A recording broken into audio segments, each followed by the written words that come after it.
Here we go again, guys. Welcome back to another video. Daily Drivers UK back again. We have just got home from work, and today we are excited because Mr. Postman has been and brought us some goodies for the ST. Let's get up the driveway and take a peek. Everyone like and subscribe.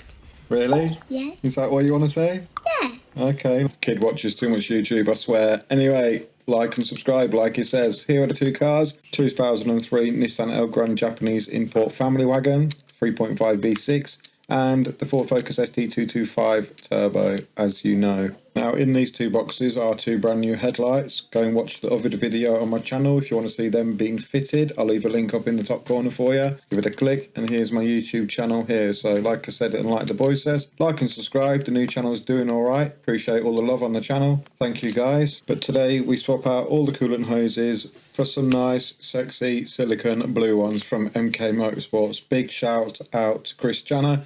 The man sorted me out, and big up all the people that helped me out on Facebook as well in the group. Ford Focus ST225 and RS Owners group. Brilliant group, very, very helpful. So thanks again, guys. I appreciate every single one of you. So now we start tearing the car down to get as much access as we can to the pipes we need to get to. A couple of 15 mils on the windscreen wipers, get rid of them, pull off this scuttle panel. A couple of 10 mil bolts, one on each side of here to get this scuttle panel off. Now I understand there's a bunch of different ways to do this. I've seen other videos and people have removed the battery tray, a whole bunch of different components, but we thought we'd do it this way and see how we get on. As long as we've got the long enough tools and that, I think we'll be fine. So we'll just get these wipers off, scuttle panel off, this other scuttle panel out, take the front grille off, and the bit just above the grille as well. We need to move the ECU and the air intake down to this knuckle right here.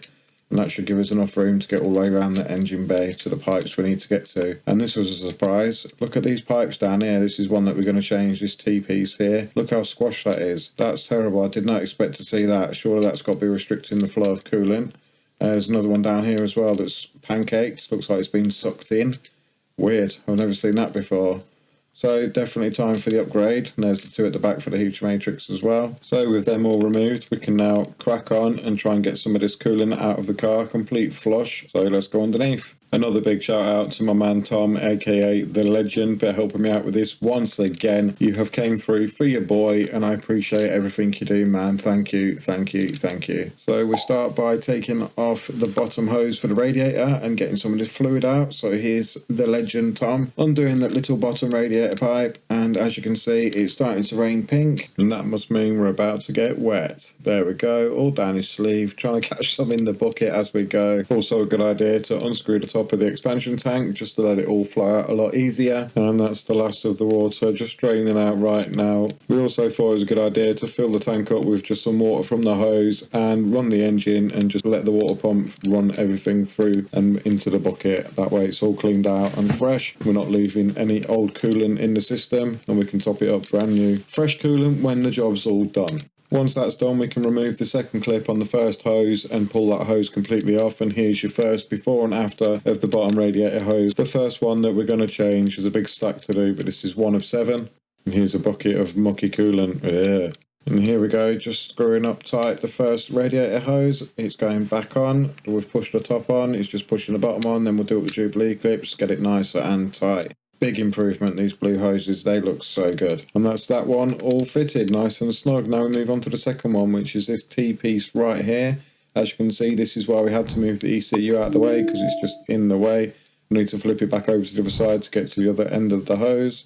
Well, it's got 3 ends. This is the end of the front, just underneath this electrical connection, so we're going to move that out of the way as well. The more access you've got, the better. So if something just pops off or unscrews, it's better to get it out of the way and just make your life a hell of a lot easier, in my opinion. So we can whip that Jubilee clip off the front of the hose, do the same on the back of the hose, and that should be this big T-piece out of the way. It's a little bit fiddly down here, but we got there. Just wiggle it around, move some pipes, whatever, just do what you can to get the pipe out of the bay. And here she comes. Now let's get this thing on the bench and check out the before and after. Big improvement as it's only 1 piece and not 3 pieces, much less metal work, much stronger pipe, just a vast improvement in it, not squashed either. So let's get this blue one back on, piece number 2. And we're literally just doing the same thing we just did, but in reverse. So just following the hose back, making sure all the Jubilee clips are all nice and snugged up, getting it through in between all the other hoses, also making sure it's in place, not rubbing or touching anything, and it's nice and snug. So we're halfway through the video. We're 2 pipes out of 7 down, and if you like what we're doing here and you want to stay up to date with future videos regarding the ST225 or many other cars, make sure you hit that like and subscribe. It's a small thing for you to do, but it makes a massive difference to me. This is a growing channel. Appreciate every single one of you. I appreciate all the watch time and the likes on the videos, and welcome to all the new subscribers. So thank you once again. Next up, these 2 tiny ones that come from the expansion tank and run across the front of the grille round into the side of the engine, and this little clip here was the biggest headache for the whole job. We did struggle with this one for a little while. We tried multiple different tools. Now the idea is to squeeze the green bits in, push the pipe towards the block and then pull it off. But we struggled for a little while. In the end, eventually we did get it off and persevered. We had to cut the black hose. There's a metal clip on there too. We cut that to make it easier, and then finally got the grips on. Managed to squeeze the green parts together, push it towards the block, and then pull it outwards. But it was a pain. We're going to swap this for a Jubilee clip because I'm not putting that back on. Not a chance in hell. We also gave the little pipe that it runs onto a little clean up because it was a little bit dirty, so we're just rubbing that down with some sandpaper, making sure for a nice clean fresh connection. We'll get these blue hoses lined up match for match and we'll get them on next. Time did get away with us and it was about midnight when we did them ones. By the time I came back the next day, Tom, the legend, had already got on the 2 coolant hoses coming out of the expansion tank, and here they are looking beautiful, running across the front of the car. One goes behind the front right headlight and one goes into the block on that clip that we talked about last night. 3 hoses left, one from the back of the expansion tank down into the block and the 2 for the heater matrix. And that's hose number 5 fitted. As you can see there, it just goes down the side near the intake and into the expansion tank at the back there. Make sure that's all nice and tight and secure. Now the last 2 hoses, 5 of 5 done, 2 left, the heater matrix. Let's get on those. And into the expansion tank at the back there, make sure that's all nice and tight and secure. Now the last 2 hoses, 5 of 5 done, 2 left, the heater matrix. Let's get on those. Now one of these heater matrix pipes, is hard to see where the other end of it is, but it's right here in the centre of the screen underneath that piece of plastic there. It's just a normal Jubilee clip, just have to pull it out and put it on. Access was a bit difficult, but it was doable, not really much of a problem at all for Tom the legend. So we cracked on in the rain and got this pipe off. And here's another look at the before and after for one of the heater matrix hoses. Again, slightly different shape, but a vast improvement, as I've said before. Look at the difference, much less metal work and connections. Just one piece of hose. Here's the second one, same thing again, just a much cleaner, nicer, stronger, more reliable finish with the blue silicone. So let's get this one back installed, and the access to this second pipe is much easier. As you can see, they both come out of here through that metal clip. One goes onto there and one goes down to the right hand side of the block that we spoke about previously. And that, ladies and gentlemen, is all the silicone hoses done and dusted. Every single one tucked up nice and tight.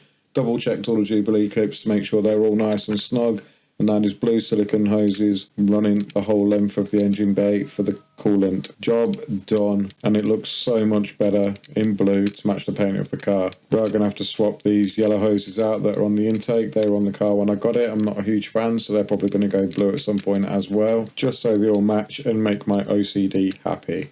So while we're here, we thought we'd fix this ECU because it was rattling around in the cage. I don't know who fitted this, but there's more zip ties in here than I don't know what. So we're going to put some nuts and bolts on and make it as tight as we possibly can as well. Look at it just flapping around the case.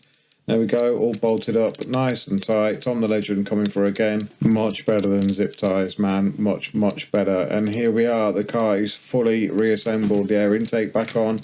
All the scuttle panels back on. The windscreen wipers back on, the front grille, bonnet catch, and the air intake a little bit at the front, all back together.